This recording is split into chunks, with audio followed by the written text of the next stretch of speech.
Welcome into another week of the Jazz Fan Show. Kelby, we are almost 20% done with the NBA season. You just took my stat away, man. You're welcome. I was going to give the 20% of the way through the season stat, but you just took it from me. So, you heard me say this before, but I'm kind of happy, kind of sad. Don't really know. It's probably too early to start feeling sad. Yeah, it is. I mean, we're only 1/5 of the way through the year, man. Just need to enjoy it. I mean, did your mom always tell you, don't be sad when it's over. Just be happy that it happened. Nope. She didn't? Nope, that's not a saying that's happened in my house. Well, I believe my mom said it a time or two. Oh, shout out to Ryan's mom. Okay, so I was worried coming in this week. We were going to be up against a 3-game losing streak. Luckily, we're on a 1-game winning streak. Yeah, we officially are now. But before we talk about that, Ryan, I'm going to go to the beginning. I have a surprise for you, actually. Uh-oh.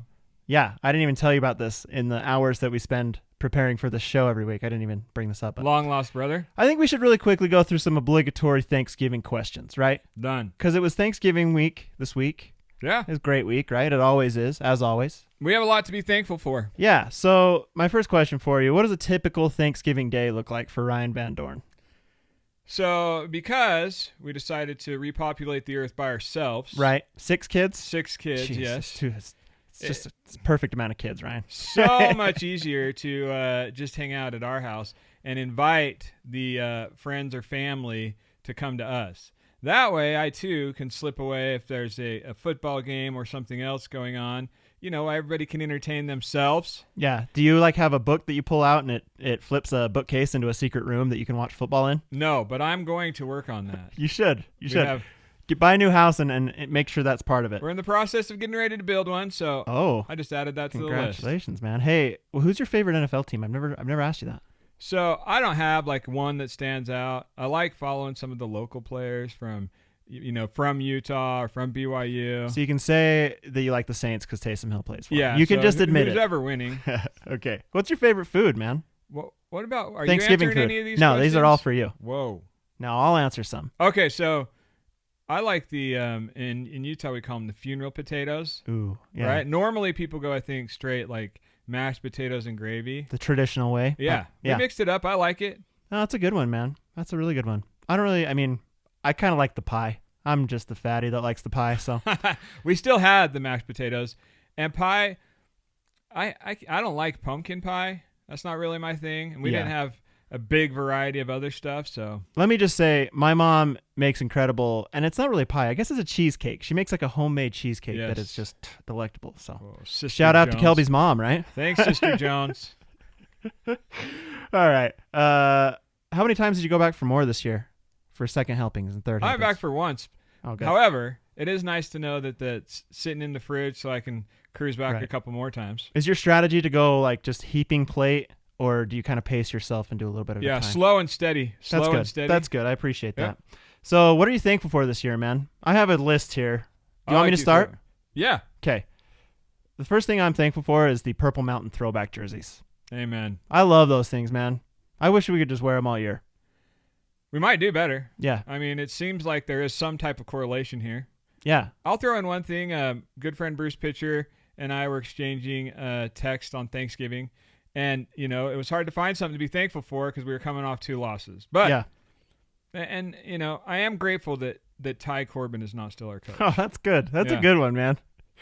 Thankful that he's found a place elsewhere, though, I assume. Do we know where he is?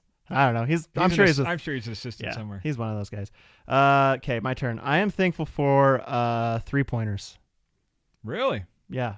Jazz hit 21, which is a team record against the who was it? Who was that Milwaukee against? Bucks. All right, and they lost. Still came up on the losing end, but 21 3-pointers in a game. That's great. Yeah, if we can do that multiple times, we'll be doing all right. Yeah.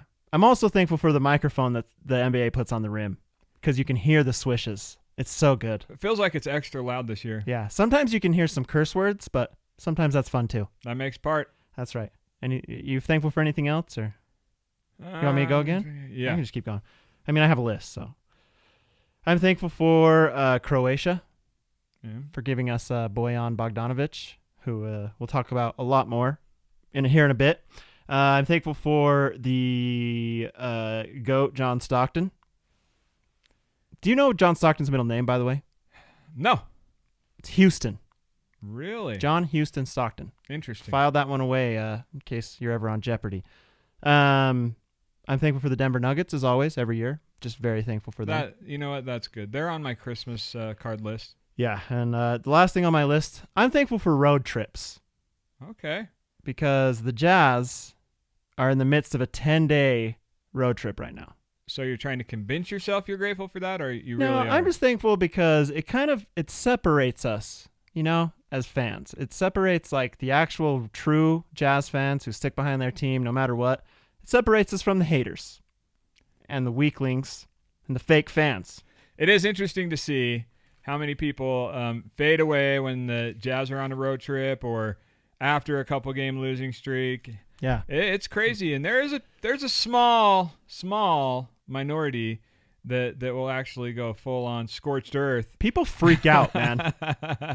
It's crazy. Hey, while we're saying thank you, I've got to say, thankful for you doing 90% of the work. I mean it. Dude, 90% of the work. You know what's funny? 10% of the pay. I had your name on my list too. Thankful for you, buddy. You just happened to forget throwing it out there. Yeah, I just skipped it. I don't know why. I probably ought to mention I'm grateful for my family too. My daughter heard that she doesn't get to go to any more games since we lost the one she went to. At least not sit on the front row, that's for sure. Yeah. So, 10-day road trip. The Jazz are on a 10-day road trip. Let me ask you, what's the longest road trip that you've ever been on? Probably in that 10 to 14 day range. Yeah. Honeymoon, that was probably the longest one. Nice. Yeah. That's good. Like a 12-dayer. Yeah. Have you been gone for that long? I did a 10-day road trip to Canada a couple years back. That was pretty awesome. But when I was a kid, man, my family filled up the Astro van. Whoa. And we this happened 3 times in my life, okay? My grandma lives in Virginia. And we drove to Virginia 3 times in my life in a safari Astro van. Lucky. Yeah, so I seriously think it was 3 weeks. One time. Like, I think we went out there and stayed for a while, and it probably took us like a week just to get out there. So, but what's the longest business trip you've ever been on? And I'm going on one this week. Whoa. 7 days. 7 days. Is it business or? Business kind of, in a way, pleasure. Right? Yeah, no, that's good. Mine's like 1 day. So right now the Jazz are in the midst of a 10-day, 5-game road trip. And I just kind of want to start at the beginning of this because I think it deserves a little bit of a review, right? It does. Going into Milwaukee, I mean, number 1 team really in the East so far. Yeah. Right? And coming into this game, they're on a winning streak. Can't remember if it was like 4 or 5 or 6 games in a row. Who knows? Their last loss was to Utah. Does anyone pay attention to the Eastern Conference at all? I try not to, yeah. But made me feel a little bit better to think about where they were at. But that game, coming out, it was like a prize fight, back and forth, and ultimately, I mean, I think we did pretty good job of staying around. Granted, we didn't have Rudy Gobert, right? Big difference. They were missing some guys as well, though. Let's get real. But They did have the Greek freak. Giannis goes for 50. Unbelievable what that guy can do. How do you stop Giannis, man? It's like impossible. It is. I don't know. I mean, he gets down underneath. I mean, more often than not, he jumps up and just can throw it down after doing a couple moves or throwing his shoulder into whoever is guarding him. He just lowers that shoulder and barrels his way into that paint. And the Euro step is from one 3-point line to the other. Yeah. He also can basically dunk from like flat-footed, it seems like. Yeah. I feel like he's just always dunking, no matter where he is on the floor. It takes him 2 steps to get to the rim from half court. I mean, throw in he was making threes that game too. Seriously. He's got that down. There's nothing we could do. Is he the MVP again? He's close. It's hard. It's hard right now to give it to him because there's so much going on. He's going to be in the mix probably for the next, 5 or 6 years. If he stays healthy and keeps this trend, it's going to be crazy. Yeah. He's already unreal. And I don't know. It's great. It's fun to watch, though. He's fun to watch. Yeah. On the Jazz broadcast, you got Locke and Boone and Ron Boone, who's seen it all, played in the NBA, been around forever around basketball, really mentioned him as the most, I think, impressive. I don't know what the word was, but really the most talented guy that he's seen play basketball. Yeah. And it's funny because he has like all these brothers who are, finding their way onto NBA teams and stuff. So I don't know. It's crazy. He's a great player. I hate when we play him, but he's fun to watch otherwise. How do you feel about the Bucks coming out of the Eastern Conference now?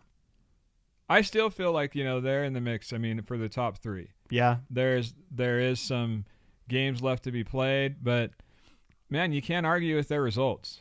You can't argue with their results so far. Do you think they're a lock to come out, or are you still? I don't think they're a lock, but I think that I'm surprised. I'm mostly surprised by Philadelphia, man. I feel like Philadelphia is kind of underachieving. I thought Philadelphia was really going to get going this year, and I don't know. I think it's anybody. It could be anybody. You know what? Philadelphia, to me, feels like they're in kind of the same boat that we are. Yeah. Right? I mean, they've got some new pieces that have to start working together. They have a ton of talent. Everybody had some enormous expectations. So, maybe they're a little bit in the same boat. Maybe they figure it out. Maybe they don't. Let's hope they don't. So speaking of road trips, have you ever been to Milwaukee?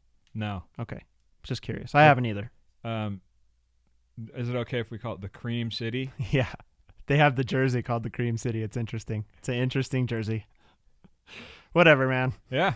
Here's the thing. I keep thinking about it. Like, they got to just come up with ideas. Like, the amount of jerseys that the NBA is pumping out right now, it's got to be kind of tough to just keep thinking of new ideas. I don't know. What do you think? There's some hits and there's some big misses. Yeah.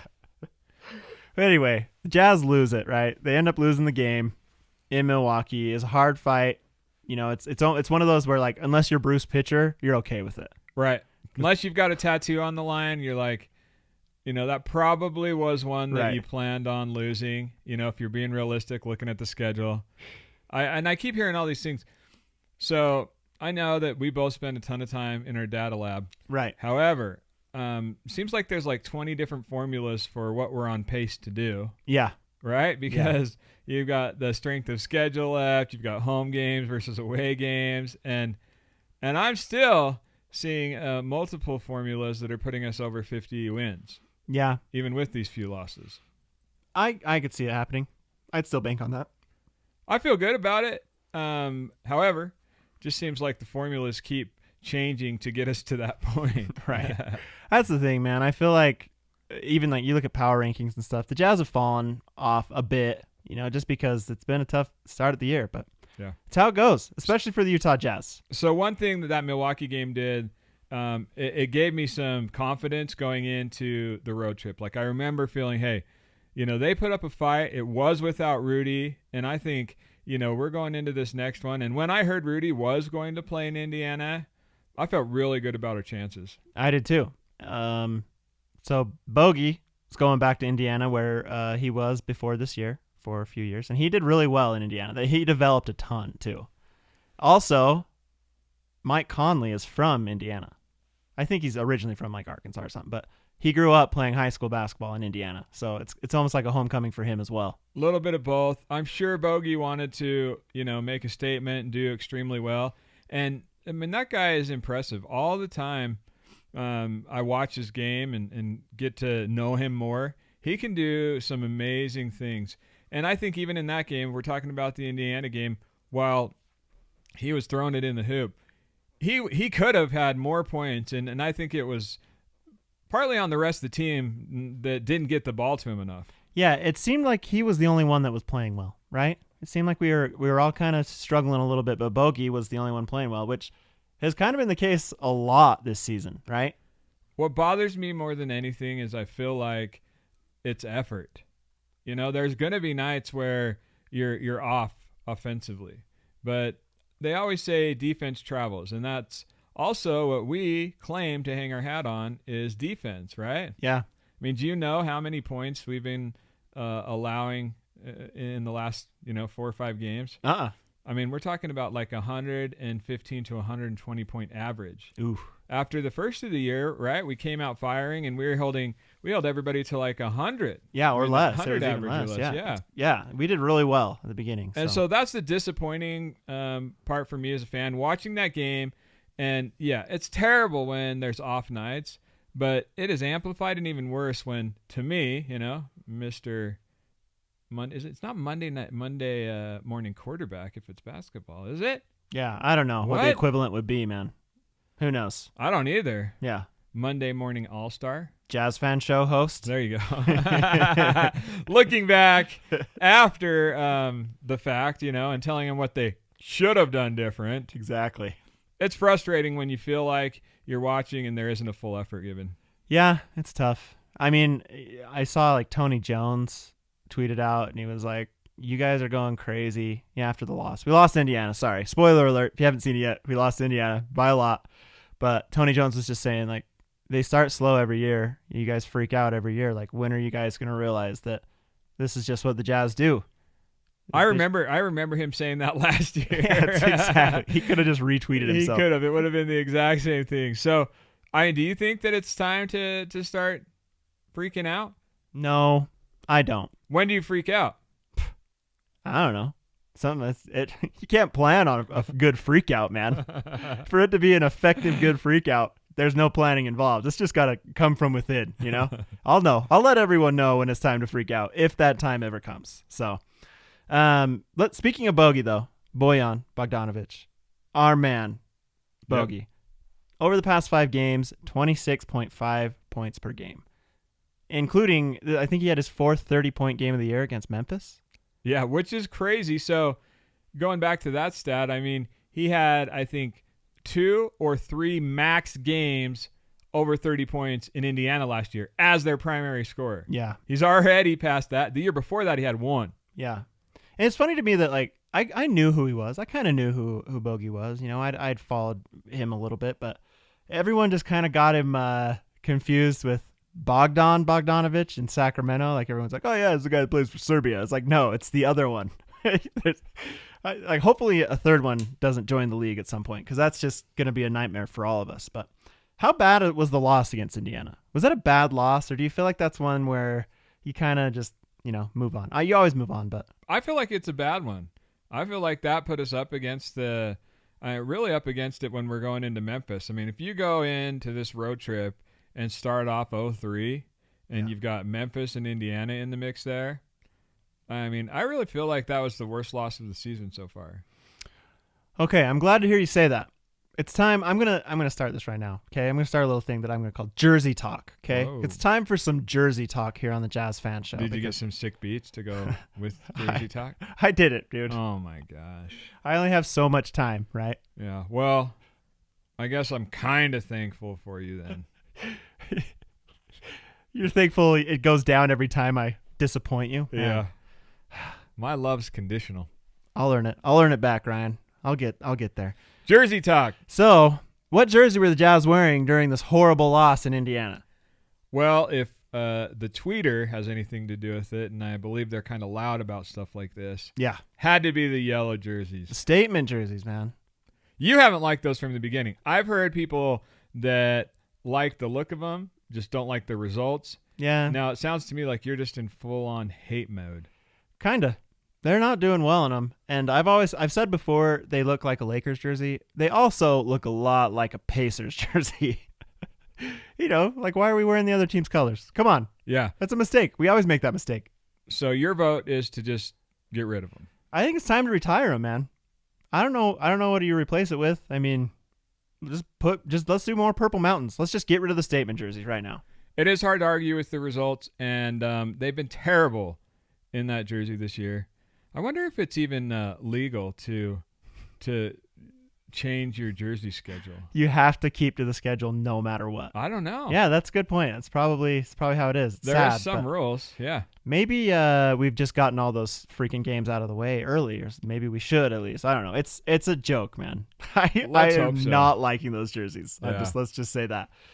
Since it's Jersey Talk, I do have some other questions that don't actually relate to these jerseys. So it was announced that the City Edition jerseys, it's their final season, right? The Utah Jazz. Why do you like? It was kind of weird how they announced that, right? We talked about this. Like, we try to get information behind the scenes. We're not totally successful. Yeah. Sometimes we're more successful than people think we should be. However, sometimes we surprise ourselves with how successful we are.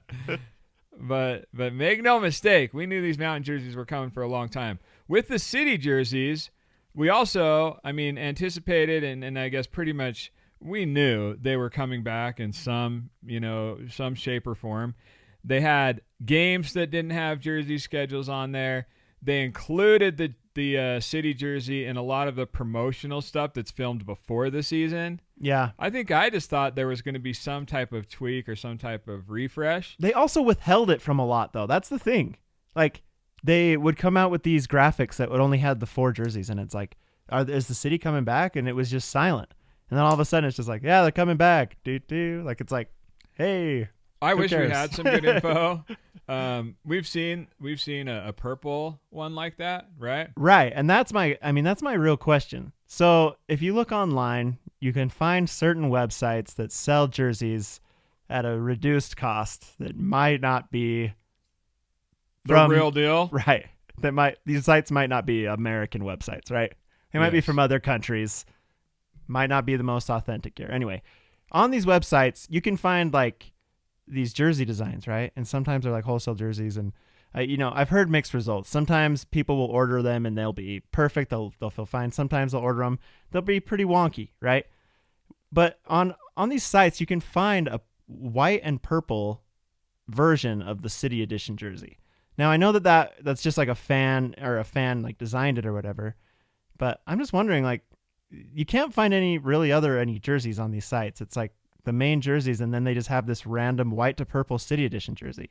Right. And I think I think it was you that had a good theory behind why that might be. Yeah. Right? I mean, all of these teams are trying to keep the newest, the latest and greatest under wraps until they want to reveal what's coming up. Right. And possibly, which I think you might be onto something here, this is something that they had in the works. They were hoping to throw out there, and somehow it got out.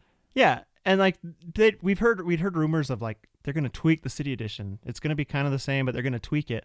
And that white to purple jersey, it's the same design, just tweaked. So I don't know. It's interesting. I wonder if we can find out more information on that. We need to start with a lot of conspiracy theories and start doing a little bit more research, find out if there's any truth behind them. Yeah. Fill people in on what's really going on. Yeah. I mean, we could go into the Reddit streams and those being gone. How some individual happened to hack into the Jazz. Happened to hack in. Okay. We'll just throw this out there. Yeah, let's hear it. This happened. All right. So NBA games on Reddit, they put the SmackDown, no more of that type of broadcast. In the beginning of this year, they go as far as to not even produce or promote one of the games, right? They don't even it's not going out on a TV signal anywhere. Some local genius, decides that he's going to use his social media to start spreading the word about his stream. Right. His stream. Right. So fast forward, it doesn't take too long for somebody to see that this dude is live broadcasting or live streaming stuff from a Jazz game that isn't being recorded for TV. Yeah. And you know what gave it away? What? All of a sudden, these shots of the crowd that you're used to seeing on the big board happen to be his stream. Huh. Imagine that. So he must work in the building or for the Jazz or something, right? Has somebody that does. Right. There's only a handful of people who have access to that like feed, right? Yeah. So what we do know is that did happen. And I'm sure there's somebody out there, maybe multiple people out there that no longer have a job. Hey, fighting the good fight, right? Yeah. It's all Keep about that stuff out of here. Yeah, it's all about fighting that good fight. That's interesting. It's funny. It's funny to say. It's funny that Reddit streams are such a big deal and potentially are getting people fired these days. It's random. So we've talked about the white to purple version of the City Edition jersey. We'll look into that a little bit more. Maybe we can get like a Lemma to look into it. He's a good buddy of ours. He loves purple. He does. He does wear a lot of purple on those broadcasts. Do you remember the alternate jersey to the purple jerseys back in the day? The black and copper jerseys? Oh, yeah. How do you feel about those? I've got a harp ring right over here. That probably wasn't one of my favorite, although, I do wish that my favorite color, black, was part of the Jazz rotation. Yeah. But that one was not one of my favorites. The listeners can't see, but you're goth. You're totally goth. You got your face painted. Your face painted. That's what I just said. Your face painted. Wow. Yeah. Well, I'm doing my best here, guys. This eyeshadow doesn't work great in this weather either, but Too much hair gel, Ryan. Too much hair gel. The reason I ask you is because my wife, we've talked about Christmas gifts and some swag that she might be interested in. She said, I want one of the black and copper John Stockton jerseys. Whoa. And I was like, what? She's like, I don't know why. I love it. Who are you? Yeah. She loves it, man. It's weird. I think maybe it's just kind of so ugly that she loves it. There's some of those. Like, I feel like I'm the only one that liked the long sleeve T-shirt jerseys. Dude, I liked those too. Oh, good. I wish they could make that into just an actual jersey. I'm not the only one. I was kind of disappointed that they went away so fast. Yeah, I was too. Because they switched to the Nike jerseys after, and Nike put the kibosh to that. Right? I would have liked to see those around a little longer. All right, so that concludes the first edition of Jersey Talk here on the Jazz Fan Show. I think we need to take a break. We've been talking for a long time, but speaking of jerseys, the Utah Jazz played Memphis in throwback jerseys. They were both wearing throwback jerseys. So let's talk a little bit about that. Yeah, let's talk about that on the other side. We can do that. Make sure you stick around. You're listening to Jazz Fan Show here on 97.5, 1280 The Zone Sports Network.